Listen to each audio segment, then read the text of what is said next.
will start. I will introduce myself. I'm Don Moore, and I am not chair, but I will be chairing today because John Gilstrap, the president, chair of the board, has had a medical emergency and is not able to attend. Right. So,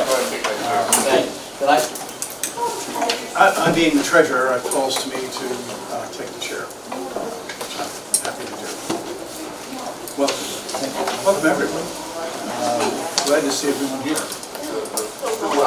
All right, so I think you all have a copy of the agenda, so you'll know that the first item of business is to review and approve the April minutes.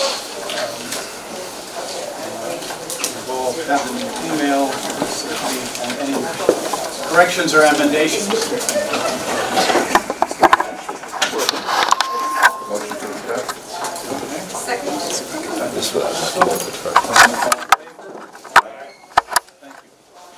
Before we go any further, I wanted to mention one of the topics on top of everyone's list right now, which is the issue of the FOIL and HEC. And both, I will say that both our own attorney and thank you to Sam Pratt for the work that he's done as a consequence of this FOIL. We are completely and cordially got rid of the notion that Hudson Development Corporation is public agency subject. Now, a little explanation might be in order, which is that we have tried to be deliberate in making determinations as to whether we are or not in compliance with state regulations. And this is the first time, literally, that any of us can remember ever having a FOIL request come to HDC. So it being the first time, we took a little time to go through it. And at the same time, Sam Pratt was going through it, and so we all came to the conclusion that, indeed, his FOIL request will be honored, as will any other FOIL requests that are made at this agency. Okay, so moving on from that, and Matt, is anything I'm sorry, Matt Reismer is our attorney, and does anything you wish to add on this point? Sheena. I think what I will add is that we did, the public may not be aware that Mr. Pratt did write to the Committee on Open Government, which we intended to do as well, to actually get a formal opinion as to whether or not HDC is subject to FOIL, because there are conflicting opinions in the past as to whether or not an LDC in general is subject to the provisions of FOIL. The opinion did come in and say that we are subject to FOIL. Most likely, it's not 100% clear, but in the interests of not fighting it or otherwise delaying any kind of response any further, we have decided as a board collectively that we would take the position that we are subject to FOIL and we will comply with the applicable laws. Thank you. Okay, so next we move on to the review of the financials, which you all have in front of you. Are there any questions regarding either the balance sheet or the P&L?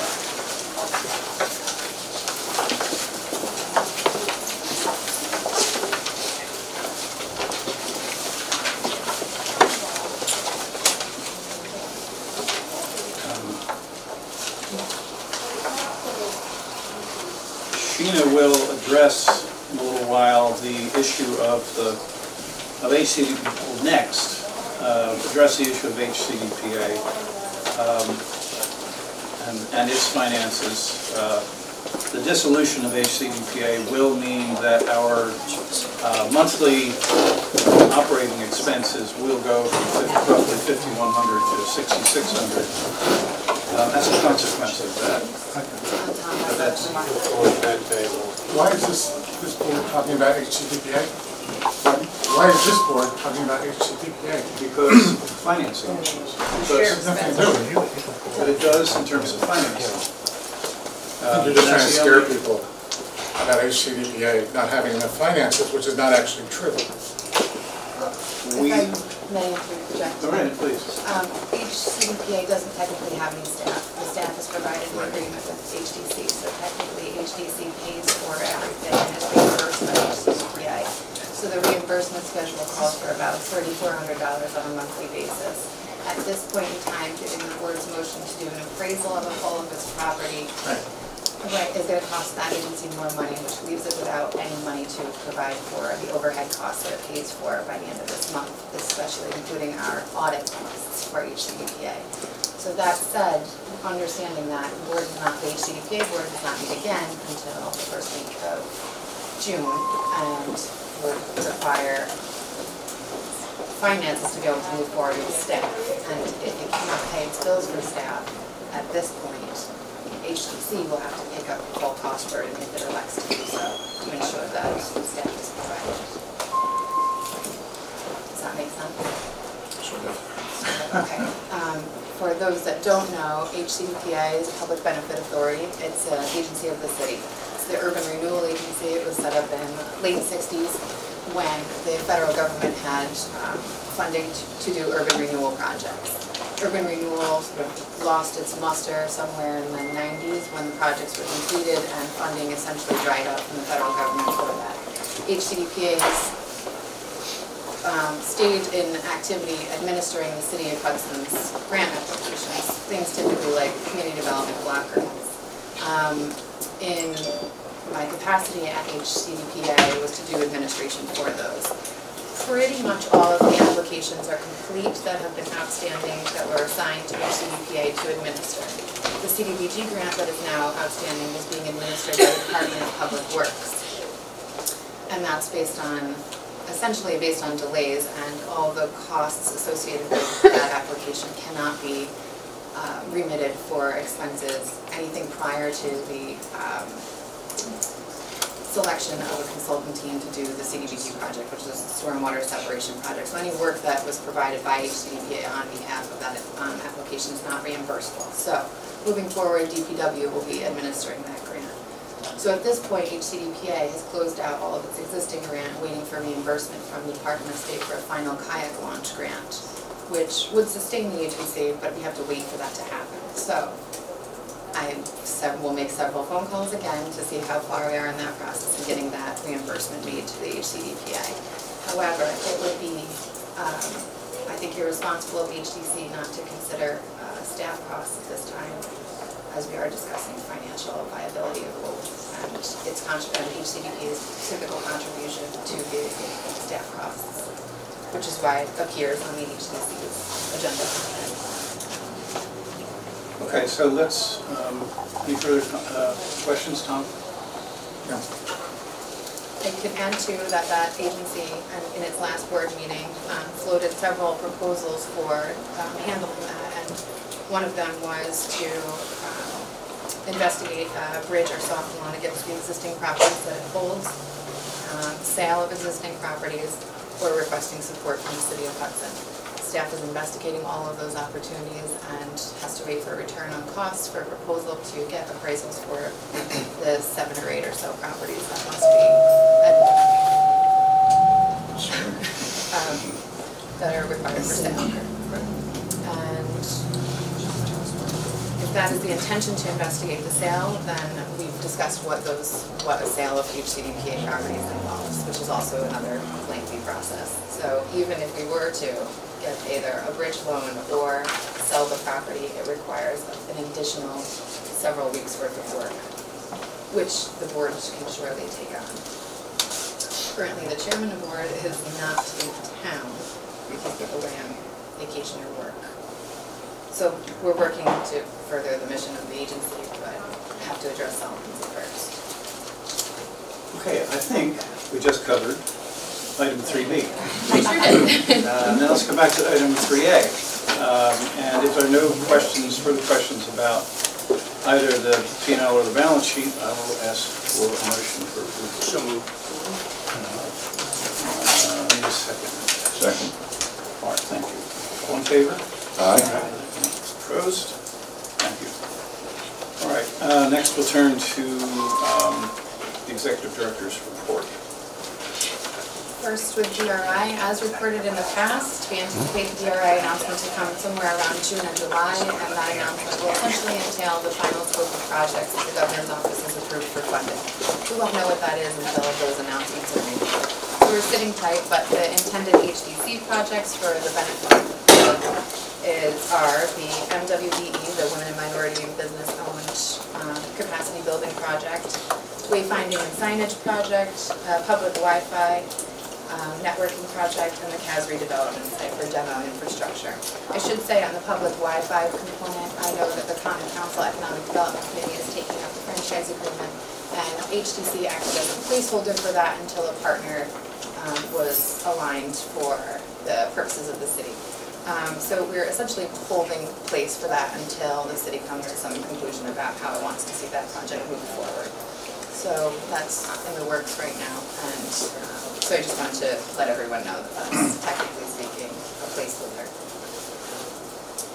Second is the CFA. Before you do that, could you give us a little, what's the schedule for DRI as far as you know it at this point in terms of state decision? It's somewhere in June or July. I don't know. Mike, I just want to, do you want to take audience? But I was going to ask Mike if, did you have any additional? In the past, it's been anywhere from late May till early July, depending on what schedule the governor's office wants to announce the 10 regions. We're going to wait for questions until the end. There's quite a number of people here, and I'd really like to try to get through as much of the meeting as we can. For future reference, the question applies right here. That's right. Quite all right. I'm sure that there will be questions as we go through, but in order to, there's a great number of people here, and I really do want to honor everyone's ability to have their say if they want it, and we will do that. I'm sorry, Steve. No, That's what I'm saying. Does that answer the question though? And following that, contracts would likely be released for execution, and the projects will be developed. And I also want to point out that, as far as CFA is concerned, over the last probably 4 years, there have been something, including, if one includes the DRI, something close to $15 million in applications that have been made on the city's behalf. And that's been quite valuable, just in terms of what have we done and why have we done it. I thought it was fair to also put some context on this year's applications, which will need to be in soon. John, sorry, yes. would you please, for the audience, there's a lot of acronyms that we'll be using, so when you say CFA, will you explain what a CFA is to the audience? We're full of acronyms, John. At 1 o'clock at the college. Right, 1 o'clock at the college. There's a CFA workshop today. So, as all of us know, but maybe for the audience, the CFA Round 8 is now open for applications. CFA means what? Consolidated Funding Application, which is an online portal through which all New York State applications are funneled. Everyone from businesses to nonprofits to municipal agencies go to the Consolidated Funding Application website and register. You register yourself and you get a token. That token is yours as your password. You can share it amongst your friends or whomever else is working on the application. But ideally, you register yourself, get your token, and then you start developing your application. There's a 2018 resource guide which highlights all of the different departments and all of the dollar amounts that those departments will be taking applications for. So for example, if you are a small business and you want to expand your business, say you'd like to improve your capacity by expanding your kitchen so that you can hire more people. You go to the Empire State Development, Economic Development application and start filling out those questions. For technical assistance, this is important for everyone who's considering an application. I highly recommend that you contact the department that you would be submitting your application to so that they know that the application is coming and can provide you technical assistance moving forward. If you're having a hard time getting through to the department, please give me a call. I have great relationships with all of the departments and can try to connect you that way. Otherwise, I'm here always for technical assistance for your applications. And just let me know. There's an open door policy, so if there's a project that's coming forward, again, the more people that are aware of it, the better we are to champion it and move it forward. So I just wanted to highlight too, because we're in a unique position to be a DRI community, that has been a focus of the Regional Economic Development Council to prioritize the support of downtown revitalization initiative plans and identify those projects, implementing additional strategies in that strategic plan, maintaining a pipeline of projects, and working with industry to identify skills gaps. So those are also highlighted and defined in our Regional Economic Development Council. So projects that further our DRIs are also very important. So if you have those, again, I encourage you to develop those applications, see me and get some support. For those looking for additional information, I would highly recommend going to regionalcouncils.ny.gov. You get the workshop calendar, and as I said before, there's always technical assistance available here. The applications are due July 27th, 2018 by 4 p.m. So traditionally, just to kind of now go full circle toward HDC, HDC staff works with the Common Council Economic Development Committee to develop projects for application to ensure that work is efficient and meets economic development priorities. We have always done that, we'll likely continue to do that, and be working with Rich to highlight any priorities of the Common Council, and obviously the mayor and the council president to determine what, if any, we can support and move forward. And I should say, as is normal for any new Common Council, coming up to speed on general economic development takes time, and understanding what tools are in the toolbox to do that also takes some time. So obviously, I always encourage any member of our Common Council to come and speak with me, and I'm happy to sit with you to talk about where we are, where we've been, and potentially where projects may be going in the future. One application that we've contemplated just as a result of going through the Strategic Housing Plan, Action Plan, completed by Patterns for Progress and HCDPA, and recently adopted by HCDPA, is to take a look at the city's parking. As we're looking toward a build out along Front Street and infill housing in different areas of the city, parking, especially structured parking, is critical for design, destination, and it's understanding how that is a component of downtown redevelopment. We also want to understand how parking is part of walkability. We do understand that Hudson is a very walkable town and want to maintain that character. So it might be worthwhile endeavor to move toward a parking study that understands what Hudson's current usage is, what its future needs might be, especially with these build-outs, and begin to formulate a plan on that. So that was, it is also supported in the Strategic Housing Action Plan as part of that. So it was a project to be entertained by this board and by the city at the next meeting. Because again, we don't want to be doing something that does not comport with the priorities of the city, and is not well supported by that. So we'll be moving toward what those applications might be in the future. So that covers CFA. Does anyone on the board have any other thoughts or comments on that?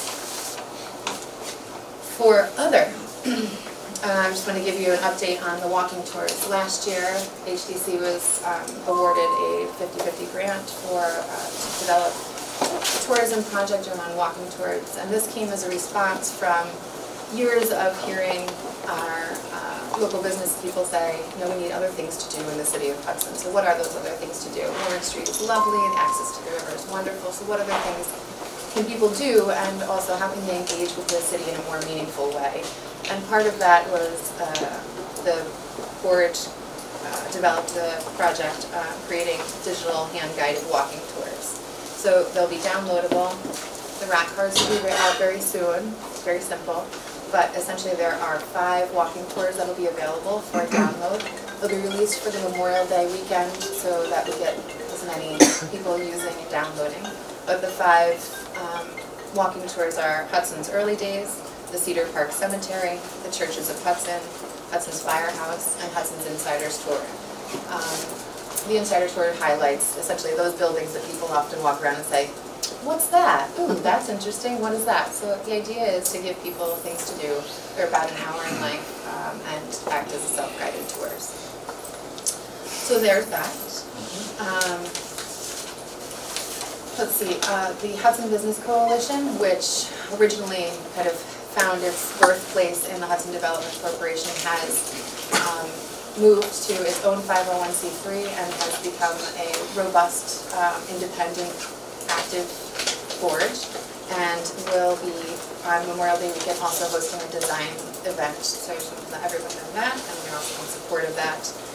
And finally, I just wanted to add for the record, for the board, we've just received from the Hudson Parks Conservancy, which is another organization that we've sort of held and moved them to a place where they could get their 501c3, and their incorporation is pending at this time, and they would like us to release the funds holding for Mrs. Greenplum's account to the Hudson Parks Conservancy. So we'll release those funds to that organization and wish them well, and can't wait to say the new projects are coming through. Really good. Otherwise, I think that generally concludes my last month's work report. Well, Any questions? Any questions? Any questions? No. Okay. From the Okay. Not yet. Hold the question. I've made another note, Tim. And the reason, well, I think I'm going to change the order a little, because just to get this out of the way. However unhappy it is, I think we need to form a search committee for a new executive director. And I think everyone here probably knows that Sheena has announced that she will be leaving on August 1st. And that will mean that we will need a new executive director, and so the appropriate thing for the board to do is to form a search committee. I'd like 4 or 5 people who would like to step up and take part in that. Chris? Anyone else? I will? Yep. Bob? Okay. All right. Well, for the time being, I'm sure we'll gather more, but that will be the search committee. Thank you both for offering. All right, now, because we have another reason, aside from saying very personally, it will be a great loss to this agency to lose Sheena. I think that having worked with her for 9 years, it has been an honor to see. What? 7. She's 9. I've been here 9 years, right? You've been here 7, and we've got an enormous amount done. And I do think that we have shown our appreciation in the past, but I wanted to note that now as we look forward to whether it's possible to replace you. Thank you.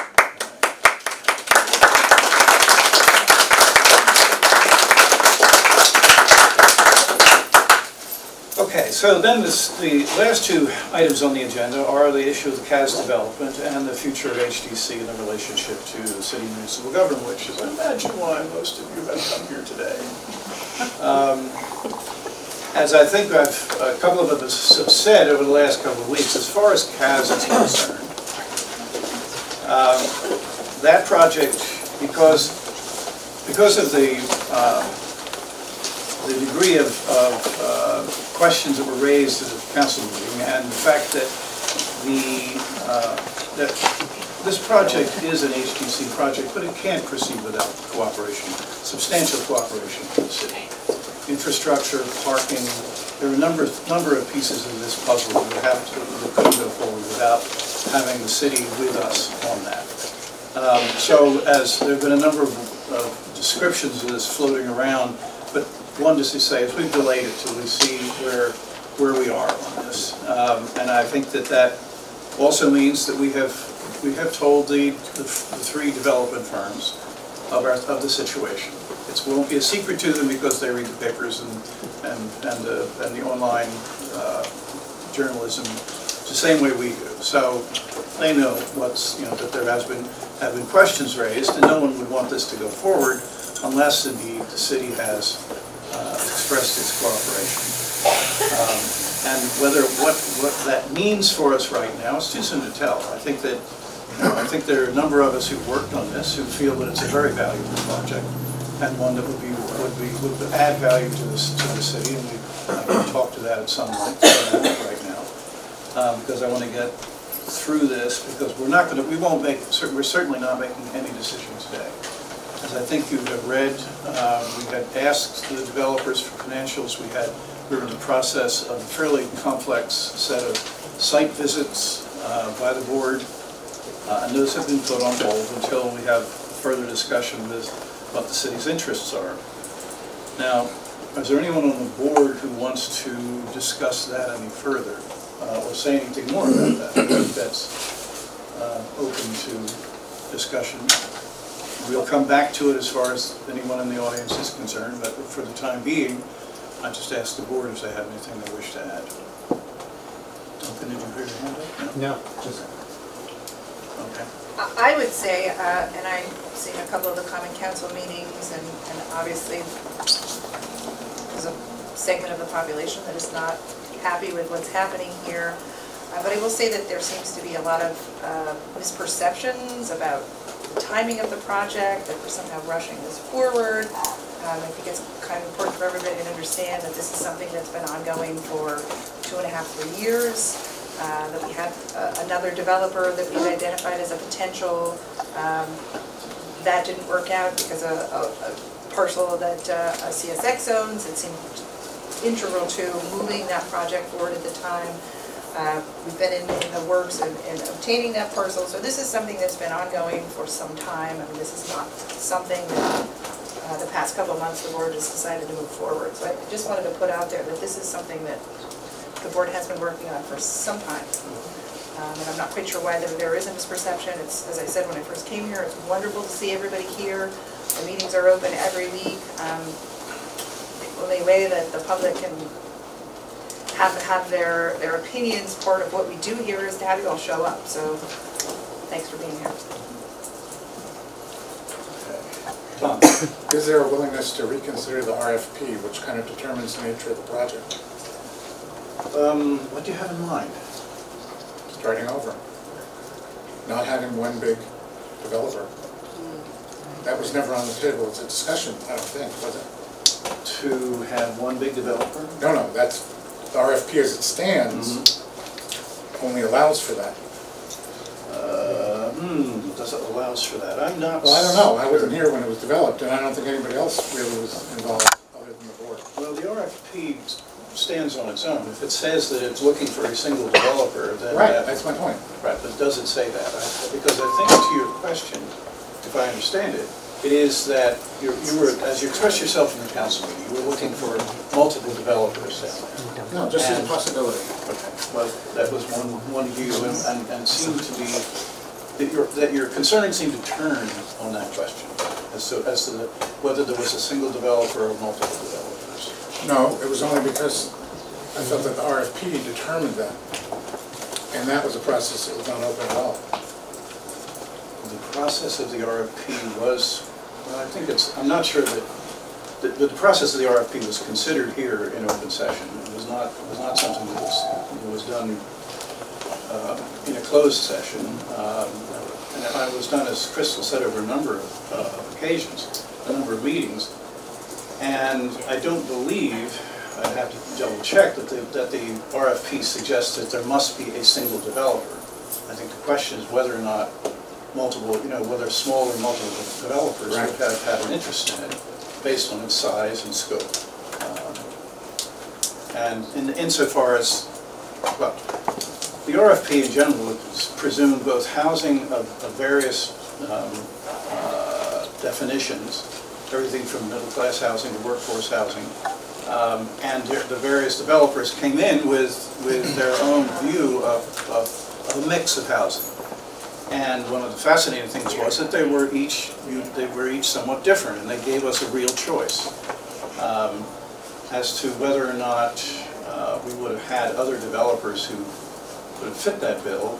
I mean, it was also, we were concerned about food and a grocery store, so we put the possibility of there being food service in there of some sort, and we've had some interest in producing a grocery store, and that's both been part of the CAS proposal, but it's also been part of the proposal within the DRI, because of the food hub down in the second ward that would then be able to work collaboratively with the grocery store, the small supermarket on the CAS warehouse. So there were policy initiatives that were incorporated into CAS RFP. And those might be considered limiting. On the other hand, they might be considered, policies that we have talked about as a community for a good long while. So I think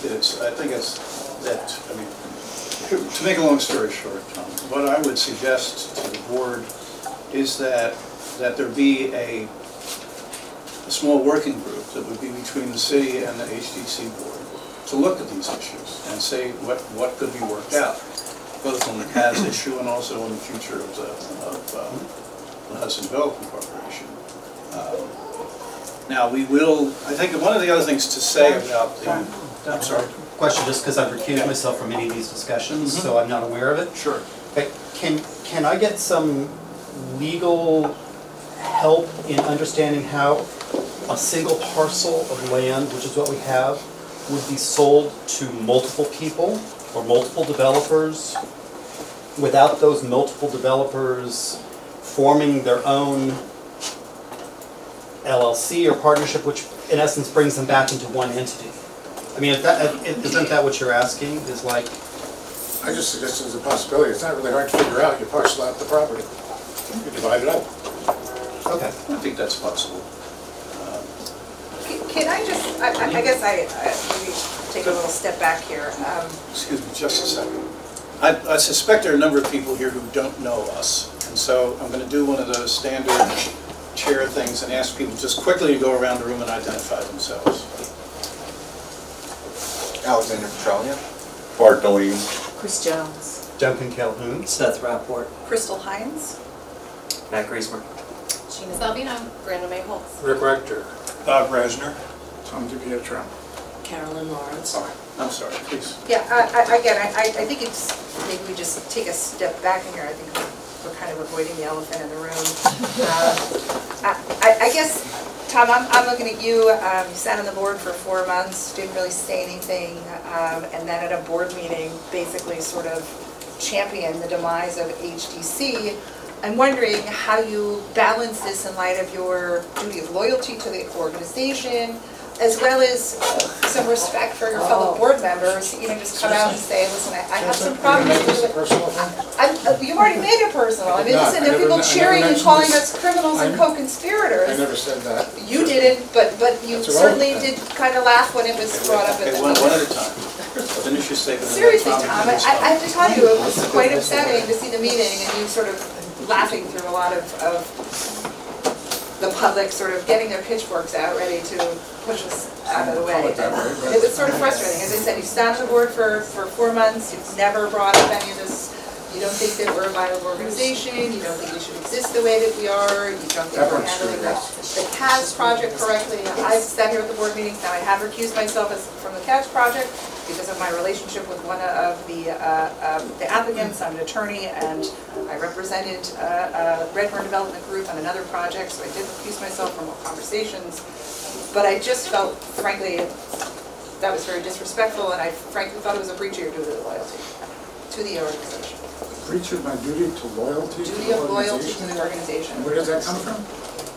That comes from your role as a board member, that comes from your APO training, it comes from the paperwork you signed off on when you joined the There's nothing board. about loyalty. Really? Especially not, you may know that I didn't sign certain documents to begin with for that reason. I hate to interrupt this love fest, but I was also at this meeting. My name is Kamal Johnson, Alderman of the 1st Ward, and I do believe that he brought it back when the public was speaking out. And I think the most important thing here is that there are citizens who are upset about this process and want information. So I just want us to get back on topic so we can figure out what's going on with the projects. Okay. All right, thank you. Sorry you were offended, but it wasn't personal. It still isn't, even though you've tried to make it. I'm not making You it did. personal. No, listen, you have a duty. That and the board members have duties. Well, Tom says, Legal opinion, but I'm not doing it right now. and Tom says there are certain documents that he feels he didn't sign, Oh, didn't no, I sign didn't. that feel that No, I didn't. you didn't sign. Correct. That somehow would change that equation. So let's leave that one for the second, please. All right, now we have. So does anyone have anything they want to add on the board about the CAS project before we move on to this question of how or what we do going forward as an agency? Okay. I'm not hearing it. All right, so on to the second topic. Does anyone have anything they want to say on the future relationship to the city municipal government? All right. Yes, I do. Thank you. I think a lot of this conversation started with several people getting a little disturbed about what was going on with the CAS warehouse. And then the conversation became bigger than CAS, it was moving too fast, and then it became incorporated into a bigger conversation about HDC. And HDC has been around for a long time. It has morphed into various ways it functions with various people. But it is has historically been a very important element within the City of Hudson. It is the only means we have in the city for a 501c3. It is the only means we have in the city for Hudson for planning and economic development at this point, with the exception of an economic development committee that's on the Common Council that goes through every 2 years of election. So it's a nice thing to think about that there is some sort of institutional memory happening with an outside organization that functions as economic development and again a 501c3 and very importantly planning. I'm not saying HDC is a perfect vehicle. I'm not saying that it's not, it can't be looked at occasionally or redefined or challenged. We should as a city challenge all of our agencies. But very importantly, the City of Hudson is getting ready to go into a period where we have the single biggest infusion of cash in its history since urban development. And how's the City of Hudson going to facilitate this with a 2-year cutoff on having all the DRI DRI projects almost completed? It's been the intention that the HDC would manage the DRI process, but it would help facilitate it via Sheena reaching out to hiring people, because at this point Rob Perry and Rick Rector and Tom DiPietro cannot handle a $20 million infusion of cash coming in here. I think that's approximately the right value. 9.5 million from DRI and 10 million for private, approximately. Yeah. So, we're looking at $20 million coming in. Who's going to facilitate that? So I think the conversation, we can talk about the CAS thing as slowing it down, refiguring it. That's a conversation we can have internally. There's not a lot of time and space right now to talk about a vehicle that's going to help facilitate this $20 million. And that's what worries me personally as your mayor. And that's what keeps me asleep at night. CAS we can change. We can, the whole CAS thing, candidly, has been in the process for 2 years, as was pointed out. We've looked at several different people. We've had renderings. We said, please don't get, and I've said personally, don't get so wrapped up into a rendering, because that's all going to change. It's got to go through planning, zoning, more regulatory commissions than you can shake a stick at. That's the nature of something like that. And so the CAS we can reevaluate, we can take a deep breath and consider, but I want us all to take a deep breath when we consider HDC.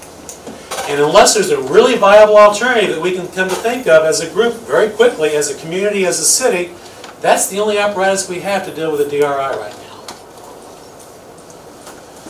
Thank you. I'd like to add a perspective on this, which is not contradicting the validity of your points and the importance of HDC.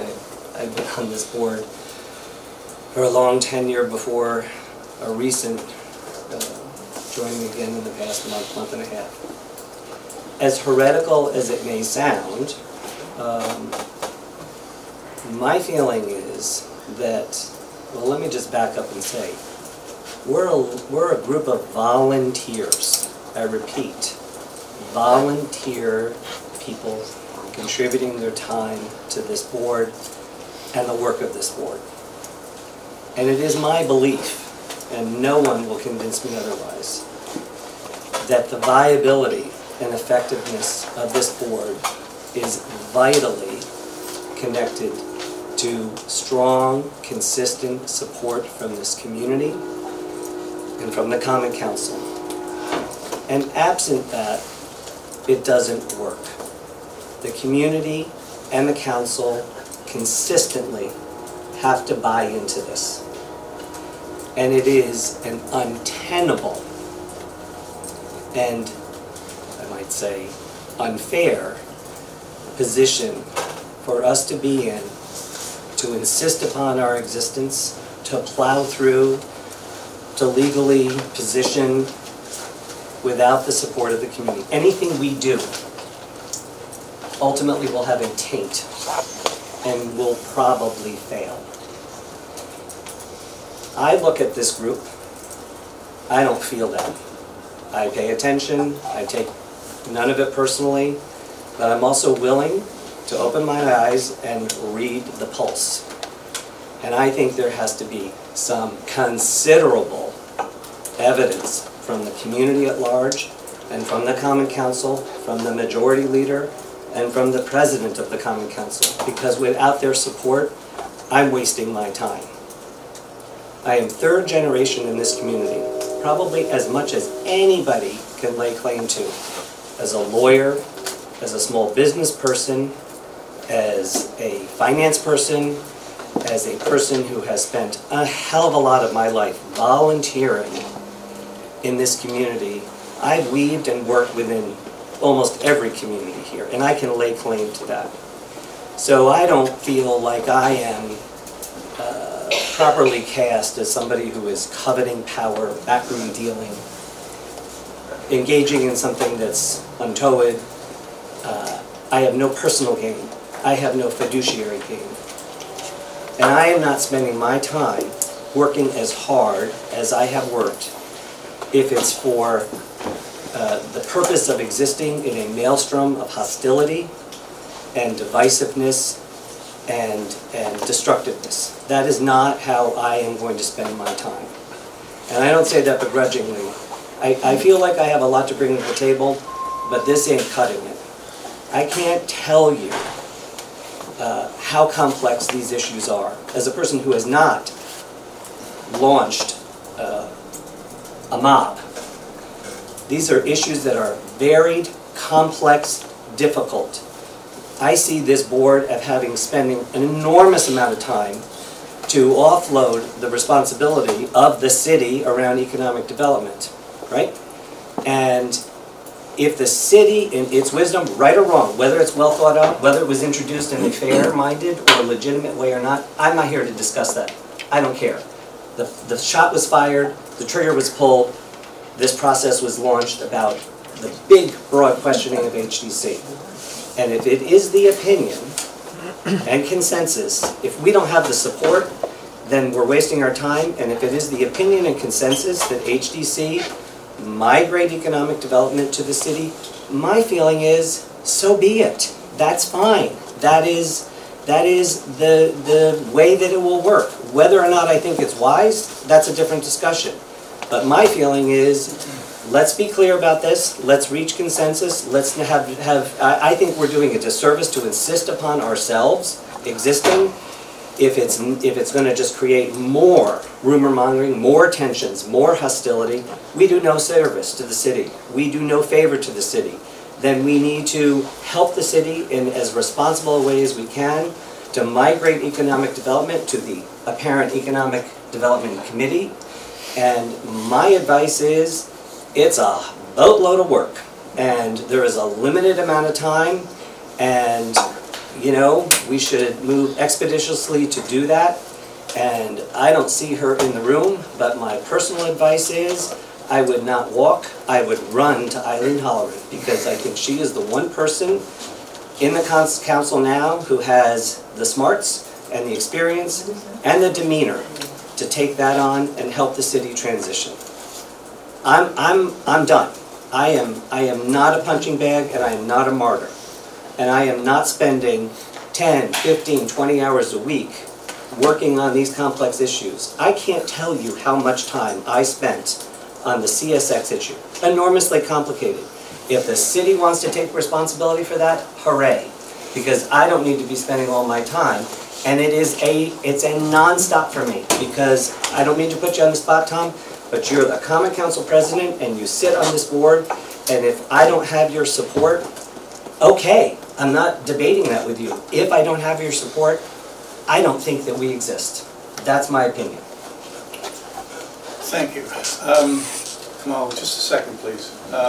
Tom, does anyone else have anything they wish to add? I would say that, whereas I articulate as Seth, I would have said something very, very similar. because I do feel the same way. I've spent 9 years here. And it is a terrible shame, I might add, when you're working in a community, and again, I'm going on 6 decades, what you don't do with a volunteer group of people who are professional, who are working hard, you never afford alienating them. It matters what you do, and it matters as much how you do it. And if you take a dump on 11 or 10 volunteers here who say, basta, you're losing resources, and you're losing them hard and fast. Okay, what I'd like to do now, unless anyone here on the council wishes to say anything further, is insofar as we have a number of aldermen here, I mean, there's a number, yes, Tim, I see your hand, and we'll get to you. No, some people have. But you're not an alderman, Tim. And I would like to recognize the aldermen who've taken the trouble to be here, because indeed, this is a conversation between, that in part, it's between the city and HDC. So if any of you who are here and Supervisor Lance, anyone who's elected here who wants to say anything right now, get your oar in the water. Come on.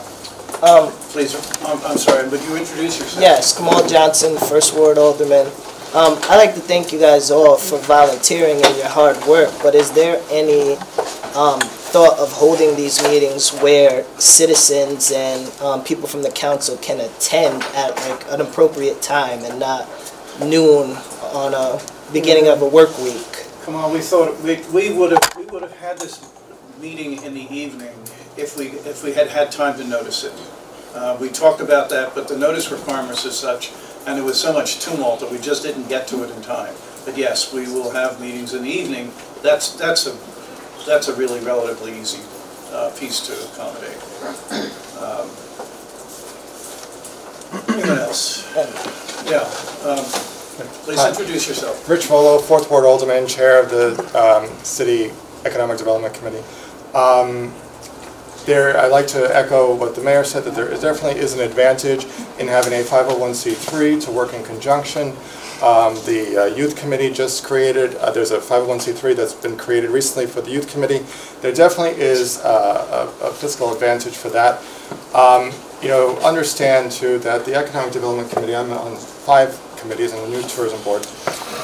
You know, there's 4 of us, Eileen is one of them, and we meet once a month for an hour every month. And even the past, just so you know, and it's all uploaded into the city minutes, in the past month or 2 have been debating the franchise agreement for Mid-Hudson Cable. Now, that's a 15-year contract. We've spent 2 or 3 months negotiating it, which for a 15-year contract we should spend the 2 or 3 hours or whatever in meetings negotiating, which I think is a fair amount of time. You know, in terms of bandwidth, you just understand that we are a committee of 4 people, including once a month. So everyone should understand that that is the Economic Development Committee here in the City of Hudson. And indeed, I created the Economic Development Committee. I will tell you, when I first joined the Common Council as the president. And I did it very specifically so that there would be a voice for the city to express itself on policy issues. What should the city be pursuing?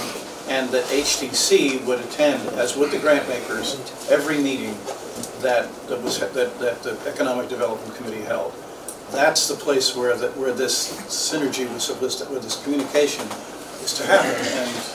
And I think Rich and the mayor, who was also chair of that committee, have done their darndest to make sure that that's carried out. Okay. I'm sorry. I'd like to say that I'm kind of shocked that members have taken this so personally. This conversation bubbled up from the people, not from me. You can ask both the aldermen from the First Ward who brought this to the table. And never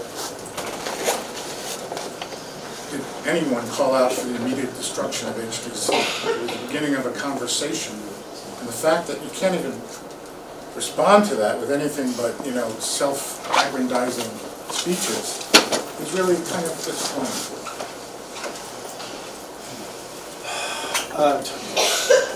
Rob, please. Rob John, First Ward Alderman. I would like to thank the volunteers at ACC. I understand the need for institutional knowledge. as we have 10 freshmen aldermen, freshmen women and older women, I should say, on the council. We have some, we don't always have a lot of minutes. We don't know, we start on January 1st, and we have a 2-year cycle, and we kind of pick up from where we go. And I'll say, depending on the committee you're on, and Kamal and Rich and Dominic can also attest to this, we may not have many deep minutes. We may not have a lot of, history and detail and things like that. And I will say I did bring it up in the Common Council meeting to start with.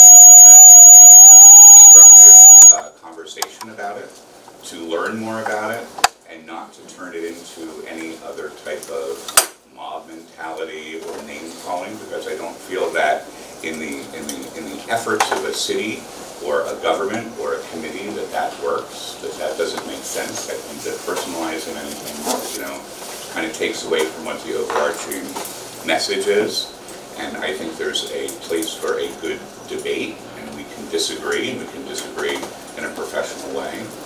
What I was hoping to see, and what I'd like to see is, besides the, HDC and the Economic Development Committee meeting on a monthly basis, the CAS project is a big project, so maybe that goes into an informal meeting with the Common Council, with the larger council, so it doesn't have to get reported back second and third hand, so that Sheena, who has years of information about this, can have these, can lay down the details and answer these questions when they come up. So I will take responsibility for bringing it up in the first meeting, and I'll also take, I'd also like to know, to kind of stated that it was to have a larger conversation, and to, kind of have this conversation that we're having now, not on a personal level. Thank you, I completely agree. Let's see. Linda Musman, Supervisor. I did say that I thought HDC was outmoded, and the idea of dissolving it was something that I thought about, not just at that meeting, but I thought about it for a long time. When I entered Hudson long ago, alphabet soup was a constant conversation. It was a constant dialogue about how it was used or abused. Urban Renewal started it, and it's an agency that I think deserves some questions, and the validity of is it necessary? How does it work? How do you get on this board? Why was the minority leader taken off and the majority leader? I think there's a tremendous amount of frustration that has been created around who's sitting here, who's in the room, and how did you get here, and how do we trust the people that, frankly, some of you I don't really know. Not that I don't know you or might want to know you, or how do I relate to this? I mean, speaking of volunteer, I did serve on the LWRP and have still suffered a few bruises from volunteering. I mean, that's part of what happens when you step forward and you do these things. I do think it's an important conversation, and I don't think the board, and I think Seth is absolutely correct, that you shouldn't take it personally, that you should see it as an opportunity to create an opportunity to figure out how to work together. I think the DRI started to show a lot of distrust and confusion about what HDC, HCDPA, and how it was all functioning. The reality was, if you had money, you got money. And I think it started to really, the community started to really get frustrated by the fact that so many people who had hoped to get an opportunity to have some chance for a better house or a grocery store or whatever, that was sort of scrubbed when all was said and done. So I think the fact is the community has lost faith, and I don't know how to restore that. I think that something could happen that would make a difference. I think the council has the opportunity to make that difference and should really examine it rather than just say, this is what we got, this is what we have to have, this is what we need. I don't know if that really works anymore. After 1970s, it was constructed. So thank you for the opportunity to speak. Well, I would like to say, and I would want to say this to everyone here, that while I understand the frustrations that can arise from understanding or not understanding how this organization works. That in these, we know that there are criticisms out there, and what I would beg is that when you speak, try to think also what it is that how you feel this could be changed. This is a time we have a very short time frame here to make if there's going to be a change, to make this right. And I think that it behooves all of us to say not only what we think is wrong, but how indeed it might be made better. Because there's no question about the fact that it could be made better. I mean, as the mayor has said, and many of us have said, there's no institution of government that can't be improved. It's in the nature of what we do, whether we're government or whether we're a quasi-public agency. So just when you're thinking about what you want to say now beyond this, please try to think of something that you can say either now or later that has some constructive character to it. Tom. I talked to John Gilstrap, and one thing we agreed, well, I pointed out to him, since he didn't seem to know it, that this board can actually be as many as 40 people. So I think the immediate thing is to increase the membership of this board, primarily with people from the City of Hudson. The board bylaws have been adjusted to account for up to 15 board members. The original board was established as 5 people established the agency, and then it was a membership agency in the very beginning. And then it could have up to 40, and they paid dues in the beginning. In the beginning, HDC was a much different entity. As the bylaws have been restructured over the years that I've been here, it has gone to 40-15. If there is some reason to believe, excuse me, if there is some reason to believe that this board should be larger than 15, we change the bylaws. That's on the table, as far as I'm concerned. That's a relatively easy thing to do.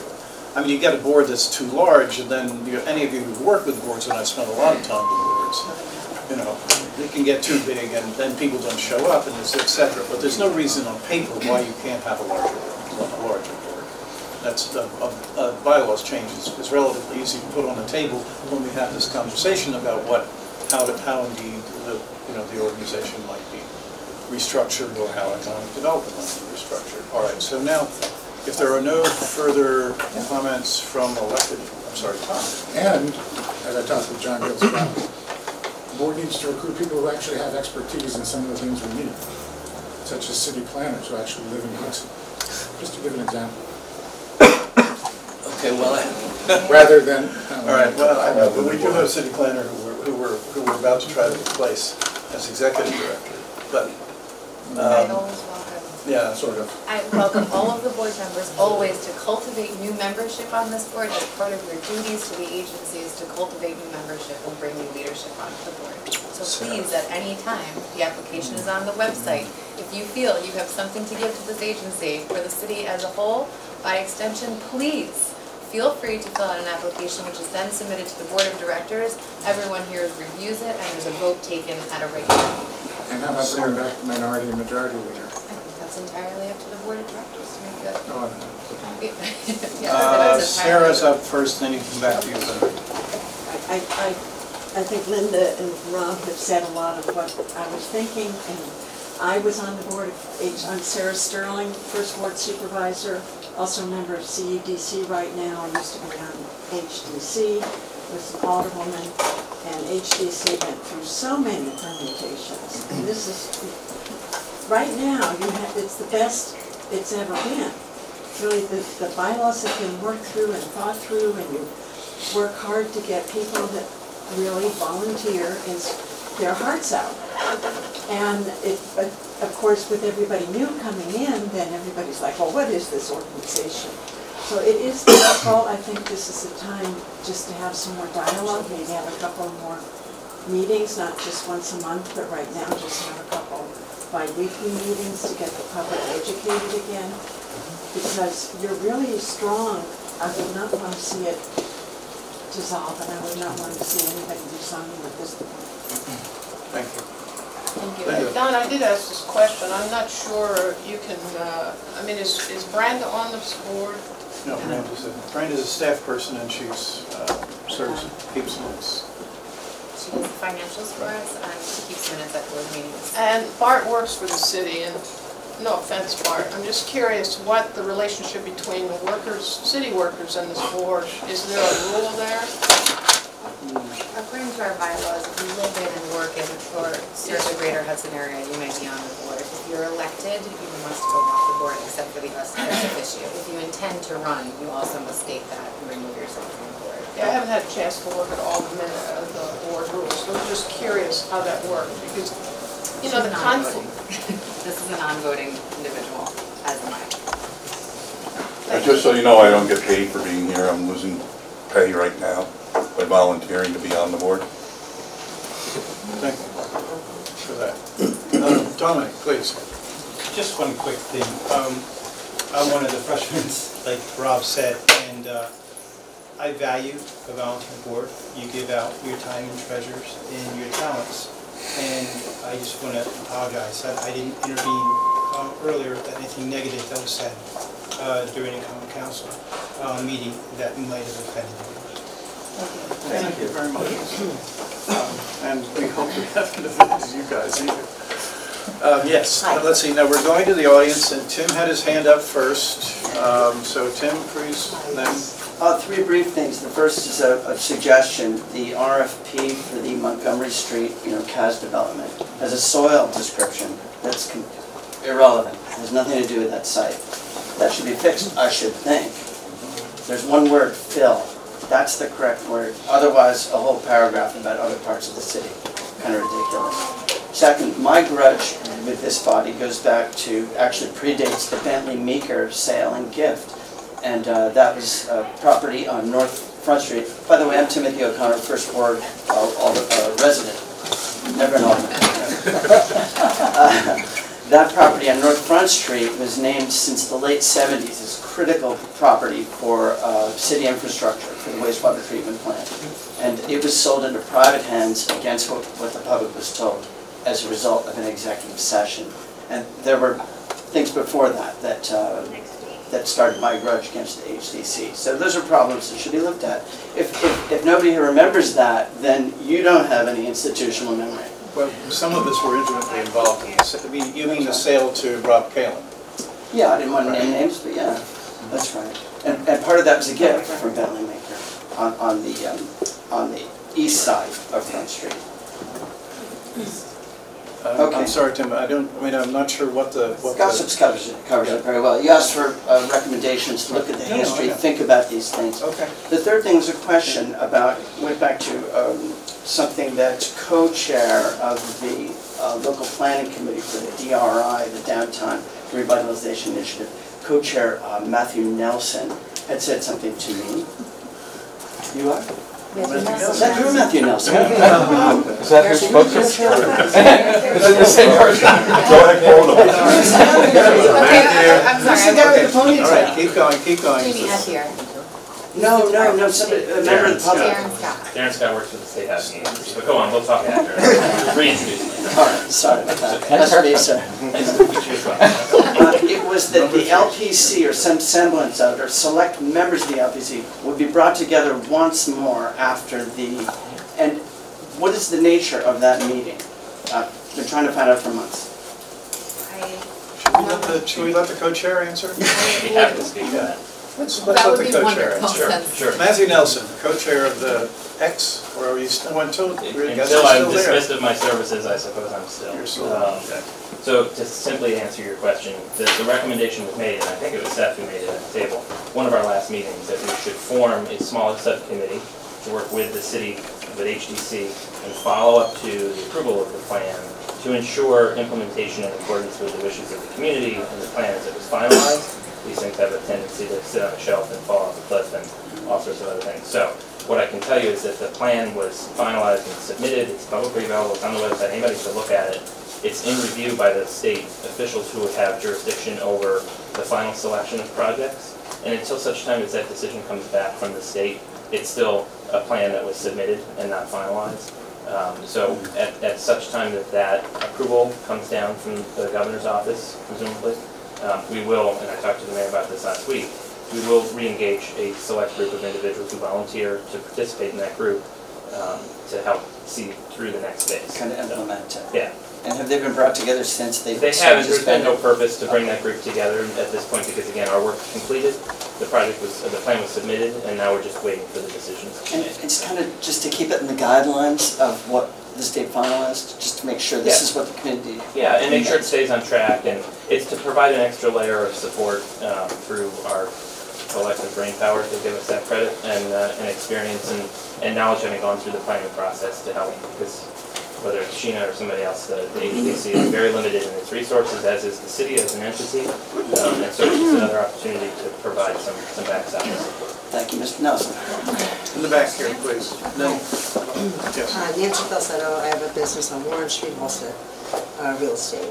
I've never really come to meetings, I'm not really aware of them. I think there should be more of a outreach to people. My office has been, I don't know, 12 years, no one has ever come into my office or to me to inform of what goes on here. There's no, and other people here are not aware when there are meetings or anything to engage. The CAS project, you say, oh, maybe a supermarket or this, that, or the other thing. There's never anything that we see unless we go and find it. I was asked to come here by somebody who's not here that had mentioned it. And then, just these items. So maybe perhaps a way to bring more of us into here as business owners. And some of us have been here 10, 12, 20, 30 years, don't get any tax relief or any incentives or anything anything's fundings or money. It seems to go to big corporations and that one gentleman we all know of, which is unfair. You have the makers infusing millions of dollars. You have Kamea and their project infusing millions of dollars in this community, and they don't reap any benefits that these major corporations or these billionaires do. So perhaps, make a more connection with we business owners. I've spoken to other people that have never been here and were never aware.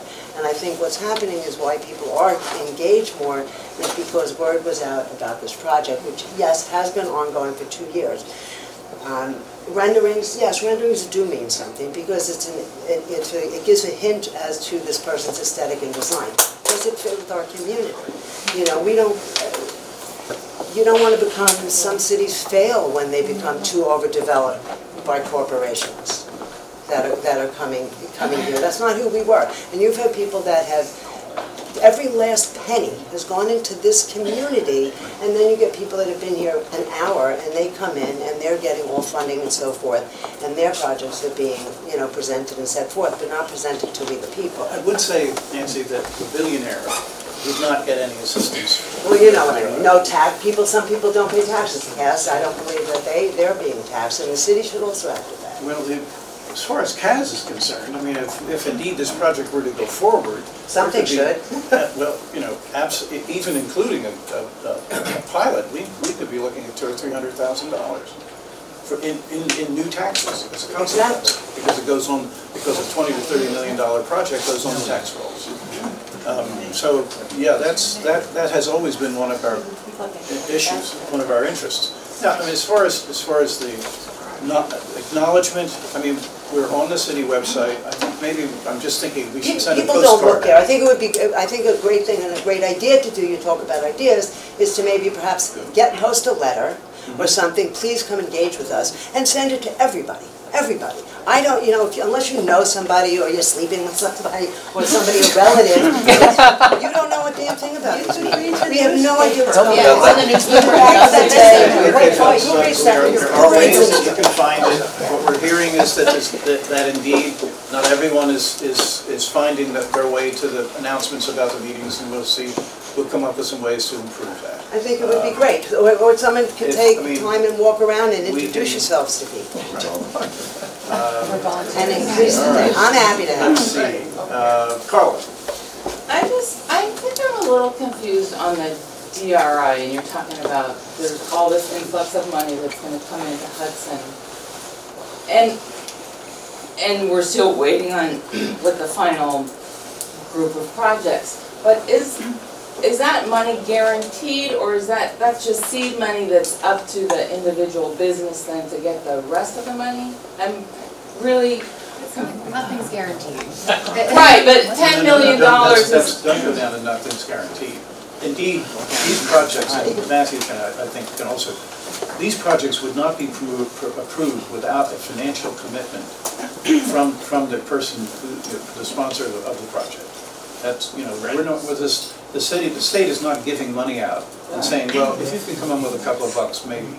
Well, you know, there are very strict guidelines about a match or participation via a project that within the DR. Am I stating that? Yeah, that's right. I mean, there's a leverage requirement and a match requirement, and it's a spend it to get it reimbursement program. So you have to commit that you're going to make an investment through a project that was vetted in all the costs and all of the budgeting and all of the potential for that project to be viable were vetted by a very large group of people on many levels here in Hudson and at the state level. It's going through that secondary review right now. So it's not guaranteed. There's nothing in the world that's ever guaranteed, but it is as good as it can be. As long as you commit to your part of the project, then the money will be there to provide. And all those people who are potential projects are able to facilitate that. Yeah, and I'd be happy to talk more with you about there's a lot of minutia in there about what the people and what the projects are. It could be a homeowner or it could be a business. There's a lot in there, and I don't want to take up the time of this meeting to go through that. Okay, I just didn't, I mean, I knew it was kind of in small bits, and I didn't really understand. Yeah, I'll be happy to talk with you after. More? Did you have anything else, Mike? No. Okay. And I will just say that the board here, we don't have any decision-making authority in DRI. That's not our role. Right, no, I knew that wasn't. Yeah. Just a stray thought comes to me, which is one of the benefits of a nonprofit corporation as an LDC is we wouldn't have CAS to be arguing about if it weren't for the fact that we were available to have that property donated to the LDC. I mean, that was the arrangement that was made. I mean, we worked on that years ago as a very viable way of having property come into the public domain and become available for a project like this. The City of Hudson cannot accept gifts like that. That's why a municipality can. It's not just the city. Municipalities can't. So we have now, the project was donated to us. And now that's why it's available. Yes. Just for reference, Nick Zacco's first ward, can IDA or HCDPA receive donations like that? I really don't know the answer. Well, no, not as a taxpayer. No. I mean, so they can take gifts. They just can't get tax credit. Can't take. Okay. The value of the gift is the charitable contribution. There was an enormous amount of effort.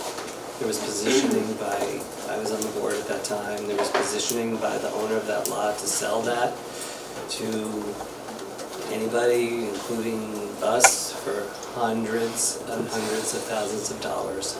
And some of us focused really hard and truly to figure out a mechanism by which we could, on behalf of the city, take control of that key lot by this charitable contribution mechanism,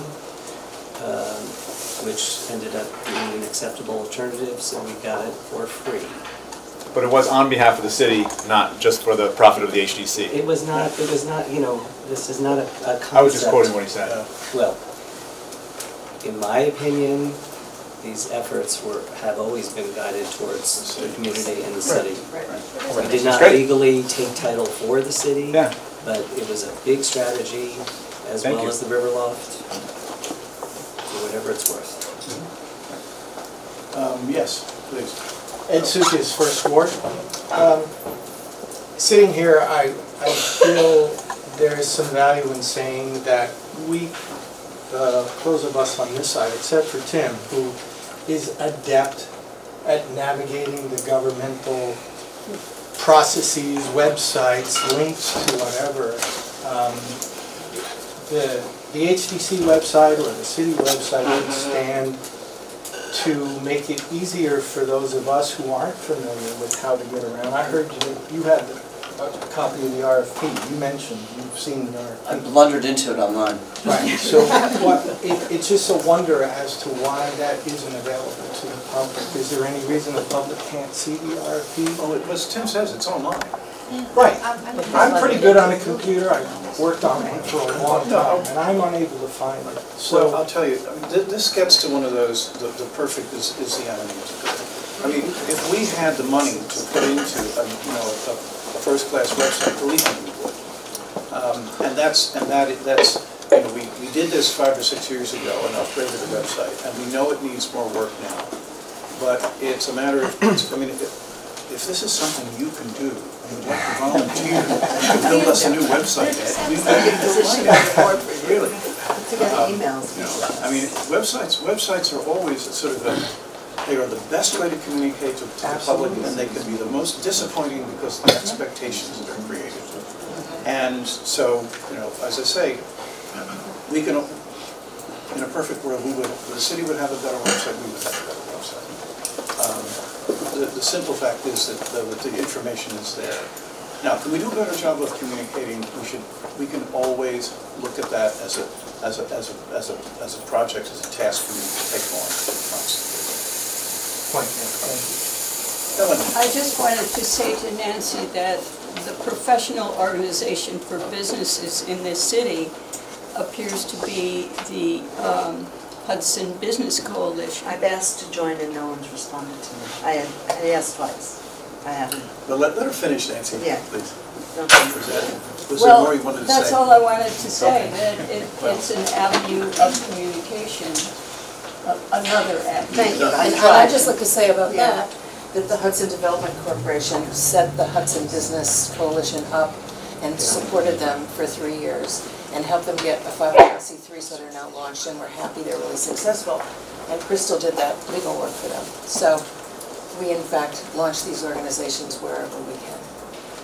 Another example is I know, I've asked the for Parks applications Conservancy. and what have you, but I didn't get a response. Yeah. All right. We don't run that. No, there are a number of people here who, sorry. There are a number of people here who haven't had anything to say, and if you would like to, please do so now. Melissa, you want to say something? Yeah, I'll Please, make it as go brief ahead. as possible. Just to bounce off of, you know, how can I find out? Nothing is Hudson can't have enough help. You know, the volunteers and capable boards, should we be demising those? Of course not. This is about how can we better inspire all the volunteers, all organizations, the elected officials, and the residents to take the activity to get more engaged if we care so much. And now how? How? Right.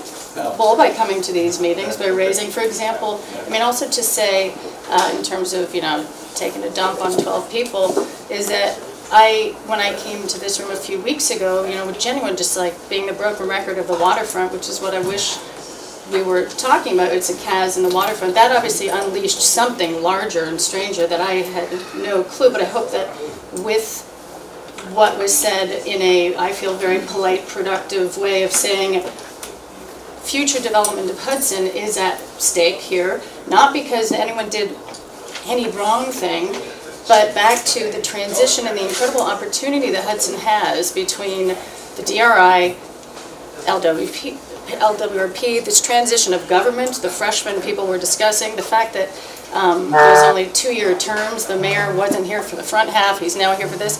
It's being open and not defensive to the fact that there's a crucial transition happening right now that must be considered by everybody, or else we're all going to lose. It's not about them versus anybody, in my opinion. I feel actually, you know, I came here genuinely looking to work with the board, providing my insight and my experience in the waterfront in my 10 years. It took me a while to figure out who to speak to, what the CFAs were, what LWRPs were, but I came here genuinely wanting to talk. I don't think that, you know, I think that this sort of mistrust that Linda touched on and other people have touched on, when I came here 10 years ago, that was like rampant. It was even more so than now.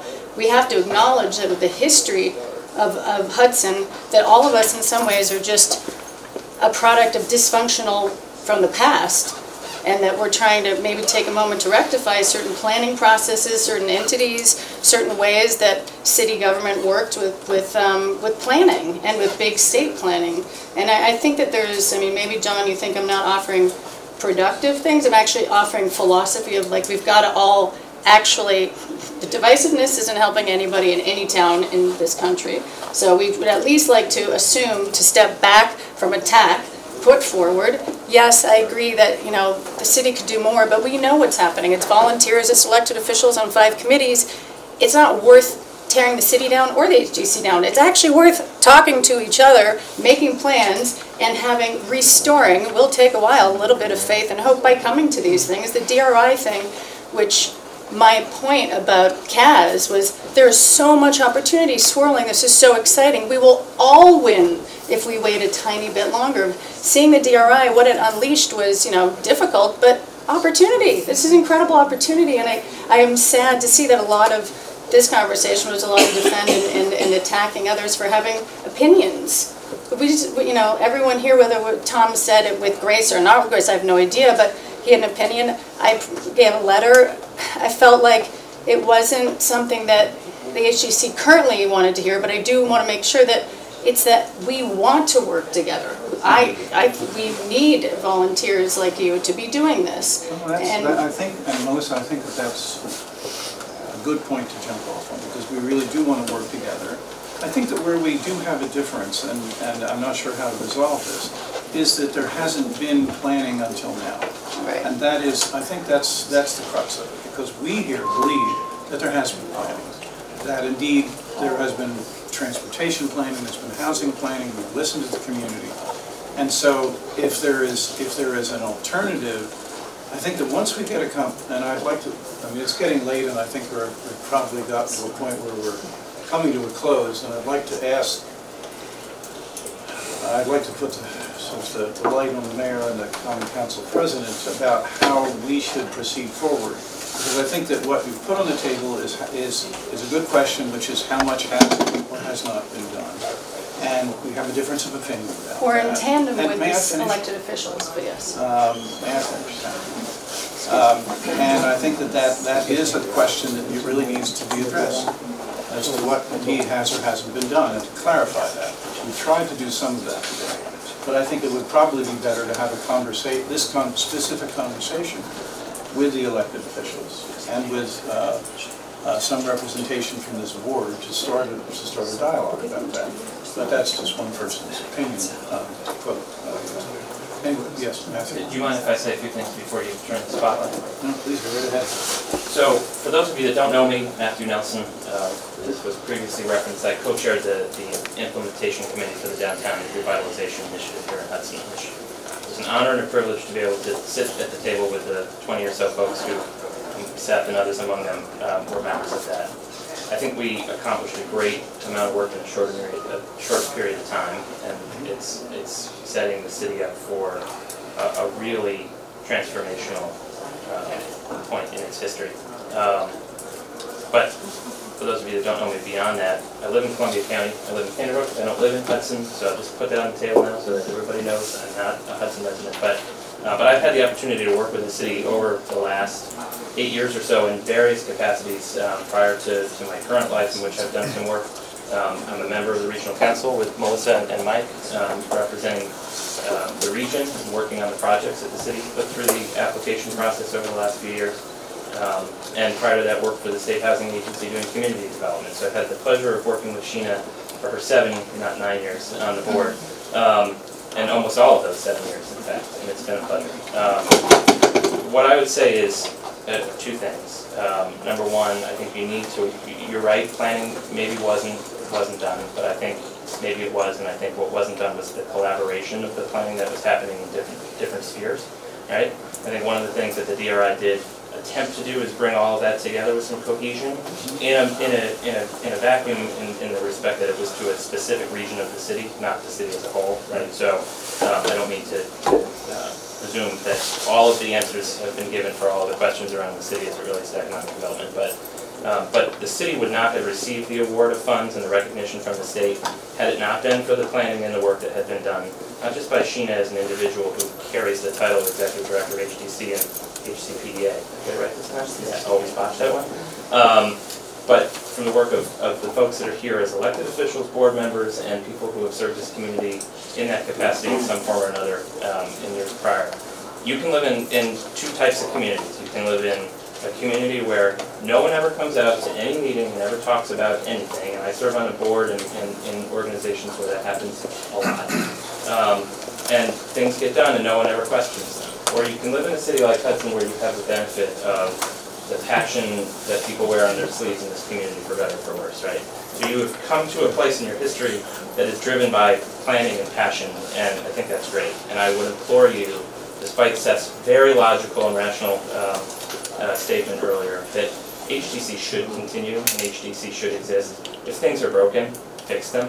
But you run a huge risk of dismantling an entity that has state, for better or worse, oversight and guidelines and requirements that need to be followed, that a committee of individuals who serve at the whim and pleasure of elected officials or their own schedules will never be able to be held to account and never be able to accomplish what a designated entity like this can accomplish. So that's my first point. Continue the work, figure out what needs to be fixed and fix it. I will offer my services to you as an ancillary member, or whatever you might want to call me, to provide whatever guidance I can to help you with that. Because I want to see the good work of the bureau I go through. As an element of that, my second point, I appreciate you indulging me, is the CAS site. Absolutely and firmly believe that project should continue in its original incarnation through the existing RFP. I'd be happy to talk with you about some of your concerns about what might have been in there, just from my own personal perspective. But that is at the crux of the future of this bridge district and the waterfront in many respects. And you're at a precipice of actually moving that project forward that hasn't existed prior. And I think it would be a big step back to start that over. Again, take a little look back at what might not be working and maybe fix it. But these things are in some part intended to be quick, but also intended to be delivered, which is why it kind of goes and fits and starts, right? And it's 2.5 years in, and it's probably 5 years from being done. Just from the standpoint of the work that's going to take to do all the planning and other stuff. So those are my 2 points. Keep going, keep doing what you're doing.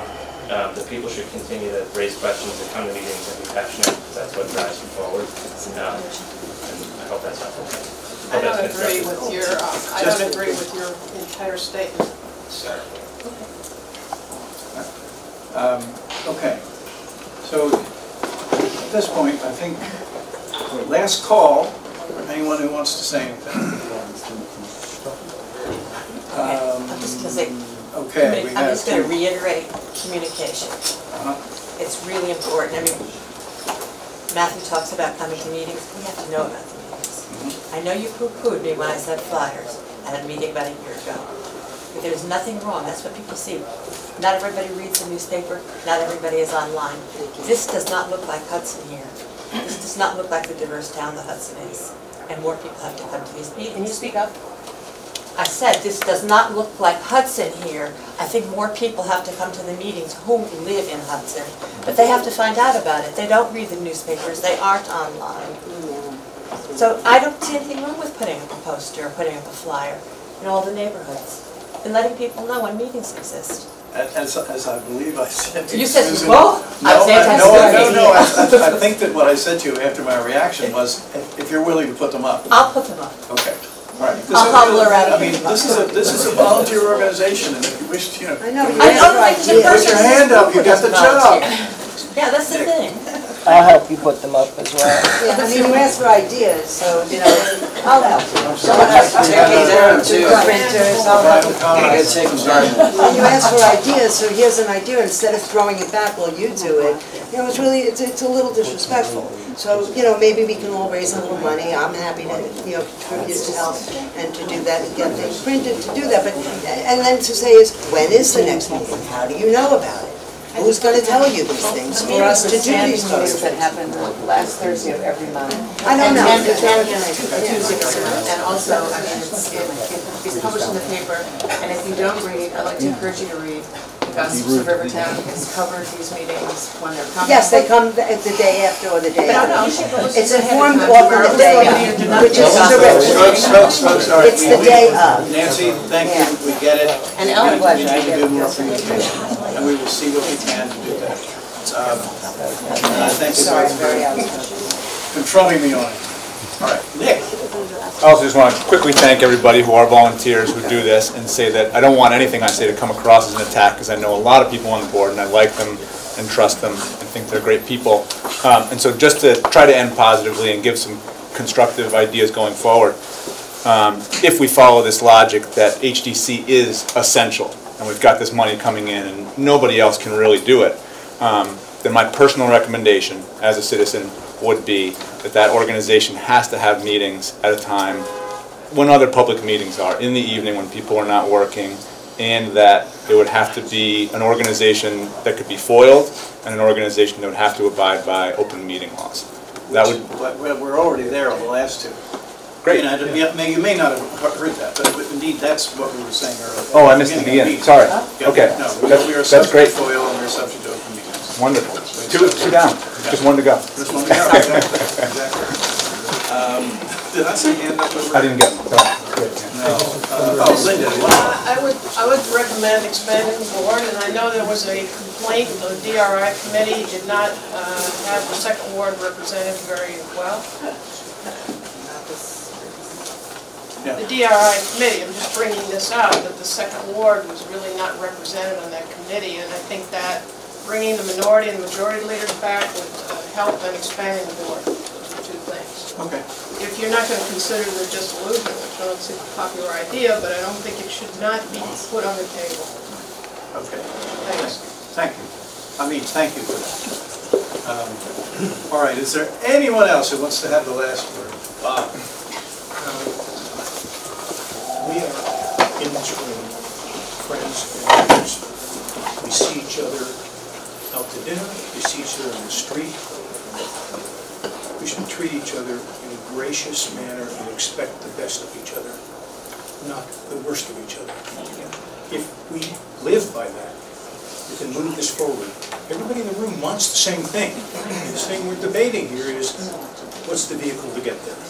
Let's keep that in mind. This is a family in this room, and we need to function like that. Thank you. And I hope you feel that you came here and you learned something and that you were well regarded, because we really are grateful for this participation, both from the public and from the council. All right. Then I will call Motion to adjourn. Motion to adjourn. Second. All right. All in favor? Aye. Thank you all very, very much.